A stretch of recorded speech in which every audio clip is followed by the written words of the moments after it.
दोस्तों, मुझे पता है आप सब लॉकडाउन में बोर हो रहे हैं, तो मैं आपकी बोरियत दूर करने के लिए लाया हूँ hello app, India's leading social media platform.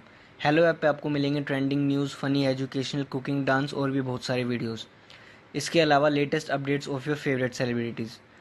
तो देर किस बात की है, अभी डाउनलोड करो हेलो ऐप और करें अपनी बोरियत का खात्मा।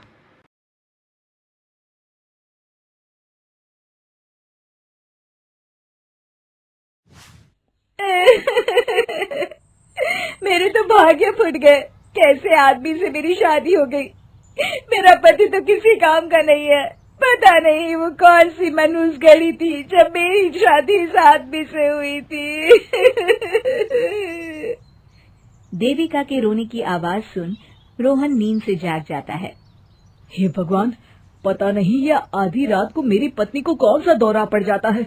अब ना ये खुद सोएगी और ना ही मुझे सोने देगी। अरे भविष्य की चिंता में मेरी रातों की नींद उड़ी हुई है और तुम मजे से सोना चाहती हो। कौन सा भविष्य और किस बात की चिंता है तुम्हें? सब कुछ तो ठीक चल रहा है। क्या कहा ठीक चल रहा है? अभी अभी मैंने सपना देखा कि ससुर जी ने दुकान और ये मकान मोहन भाई साहब के नाम कर दिया है। और मेरी जेठानी तारा मुझे धक्के मार के इस घर से निकाल रही है।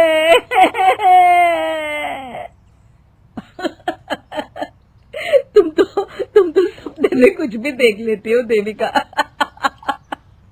दांत मत दिखाइए, सपने सच होते देर नहीं लगती। जरा सोचिए, मोहन भाई साहब तो सारा दिन ससुर जी के साथ दुकान पर बैठते हैं। किसी दिन उन्हें कुछ खिला पिलाकर उनसे प्रॉपर्टी के पेपर पर दस्तखत करवा लिए तो हम क्या करेंगे? अरे वाह, प्रॉपर्टी ना हुई, दही बड़े हो गए जो मोहन भैया आराम से प्लेट में सजा के खा जाएंगे। पिताजी की इस पूरी जायदाद पर हम दोनों भाइयों का बराबर का हिस्सा है देविका। लगता है तुम भूल गए, मैं चंपकलाल वकील की बेटी हूँ, तुमसे ज्यादा कानून जानती हूँ। ससुर जी ने ये सारी प्रॉपर्टी खुद बनाई है। हाँ, ये बात तो सच है। अगर वो चाहे तो अपनी सारी जायदाद गली में घूमने वाले उस टॉमी के नाम भी कर सकते हैं। फिर वो टॉमी इस घर में रहेगा, आप नहीं, समझे? इसीलिए जैसा मैं कहती हूँ वैसा ही कीजिए। इस तरह देविका अपने पति रोहन को अपनी बातों के जाल में उलझाकर दुकान का बंटवारा करने के लिए राजी कर लेती है।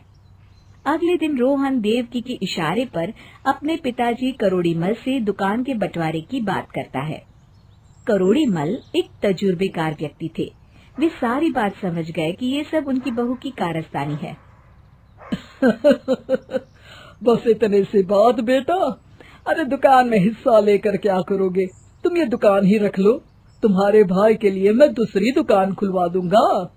क्यों मोहन, तुम्हें कोई ऐतराज तो नहीं ना? जैसा आप ठीक समझे पिताजी। ये सुनते ही रोहन और उसकी पत्नी खुशी से नाचने लगते हैं। रोहन अगले दिन से दुकान पर बैठने लगता है और मोहन की नई दुकान बाजार से दूर एक साधारण सी जगह पर होती है। मेरे पिताजी और मेरा भाई दोनों अनपढ़ होने के बावजूद इस दुकान को चलाते थे, लेकिन अब तो मैं इस दुकान को दौड़ाऊंगा और जल्द ही इस शहर का सबसे अमीर आदमी बन जाऊंगा।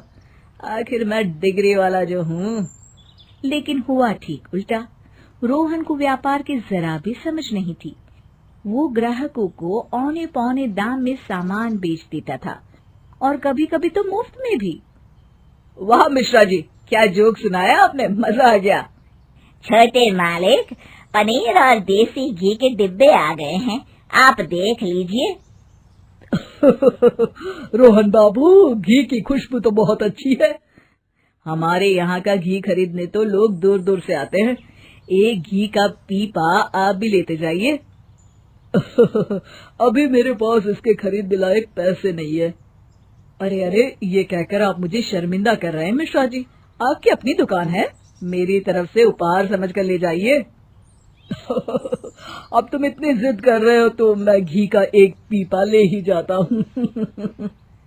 दुकान के नौकर बहुत चालाक थे।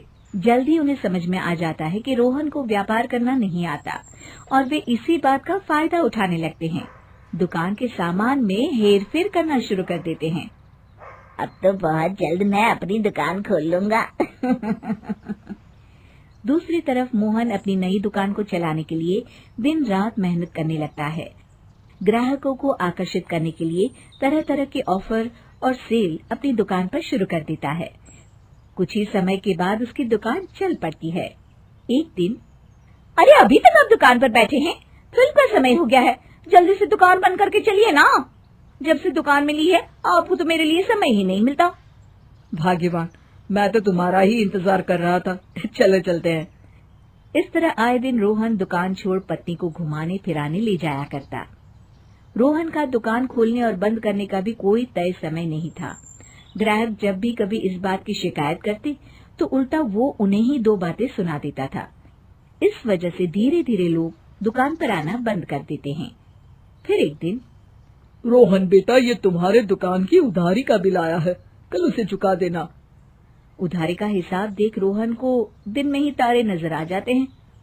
अरे मर गया रे पिताजी, ये तो बहुत ज्यादा है। मैं इतने पैसे कहाँ से लाऊंगा? दुकान तो घाटे में चल रही है। वो सब मैं नहीं जानता, तुम्हारी दुकान है, पैसे भी तुम्हें ही देने पड़ेंगे। अरे नहीं नहीं पिताजी, ये दुकान चलाना मेरे बस की बात नहीं है। इस दुकान के चलते मैं तो कर्ज में डूब गया हूँ। मैं समझ गया, जो समझदारी आप में और मोहन भैया में है वो मुझ में नहीं है। चल अच्छा हुआ नालायक, अब तो तेरे सर से बंटवारे का भूत उतर गया ना, जल्दी ही अकल आ गई तुझे। अरे एक पिता कभी अपने बच्चों के साथ नाइंसाफी नहीं कर सकता, ये भरोसा हर बेटे को होना चाहिए।